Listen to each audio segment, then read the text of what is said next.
ان کے اوپر کچھ نہیں، ان کو سیدھا MCR دے دیا جاتا ہے۔ تو یہ صرف کوششیں ہیں کہ مجلس اتحاد المسلمین کے ہم خاموش بیٹھنے والی جماعت نہیں ہے، ہم بولتے ہیں اور انشاءاللہ اس کے بعد اور طاقت کے ساتھ بولیں گے ہم۔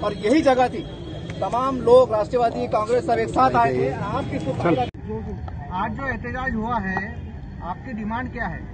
ہماری ڈیمانڈ یہ ہے کہ اس ملک میں جو غیر قانون نام کی کوئی چیز نہیں ہے وہ ختم ہو چکی ہے، اور اس سلسلے میں عمر گوتم صاحب کو زبردستی گرفتار کیا گیا، مولانا کلیم احمد صدیقی صاحب کو زبردستی گرفتار کیا گیا، اور ایک ممبر آف پارلیمنٹ جو سلیکٹڈ نہیں ہے، الیکٹڈ ہے، اس کے گھر پر دلی کی سرزمین میں کھلے عام جان لیوا حملہ کیا گیا، ان کو جان سے مارنے کی ناکام کوشش کی گئی۔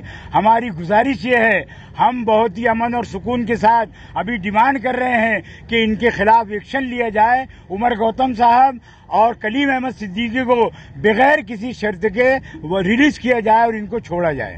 مولانا آج جو احتجاج ہوا، کافی سارے تعداد تھی یہاں پر، کون کون سے تنظیم نے اس میں حصہ لیا؟ اس میں جو تنظیمات ہیں ہمارے شہر میں، دونوں جو جمعیت العلماء ہیں اس کے ذمہ دار تھے، اہل سنت والجماعت کے ذمہ دار تھے، رضا اکیڈمی کے ذمہ دار تھے، امارت شریعہ کے لوگ تھے، مدارس کے لوگ تھے، اس کے علاوہ تنظیم ائمہ مساجد کے لوگ تھے۔ تقریباً جتنی دینی جماعتیں ہیں وہ سارے کے سارے ایک آواز ہو کر آج کے اس پروگرام میں الحمدللہ جمع ہوئے تھے، اور سب اس بات سے متفق ہیں جو تحریک چلائی جا رہی ہے۔ سیاسی جماعتیں بھی موجود تھیں؟ سیاسی جماعتیں موجود تھی۔ اب یہ یہاں پر مسئلہ جو ہے، مسئلہ وہ نہیں ہے، مسئلہ یہ ہے کہ کون سا کام کیا گیا۔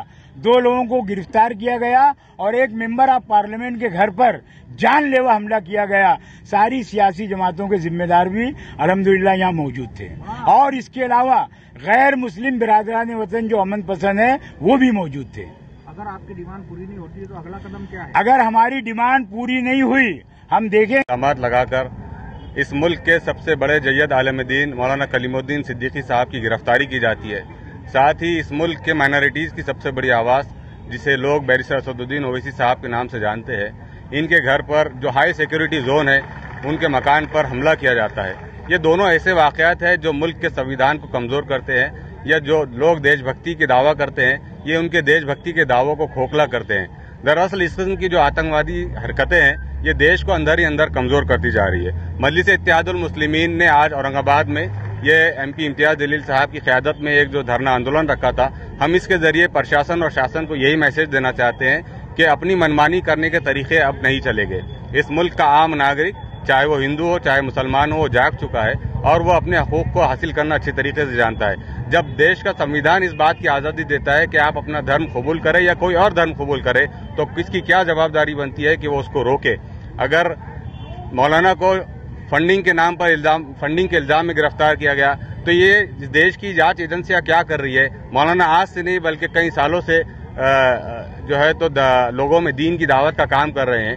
اگر یہ فنڈز کا کہیں سے بیجا استعمال کرے ہوتے تو یہ دیش کی جو جانچ ایجنسیاں بیٹھی ہے ان کی ذمہ داری تھی کہ یہ پہلے سے اسی ایجنسی جانچ کرتے، لیکن یہ سب بہرحال UP الیکشن کے پیش نظر کیا جا رہا ہے۔ ایک مرتبہ پھر دیش میں ہندو اور مسلمان کا کارڈ کھیلنے کی کوشش کی جا رہی ہے۔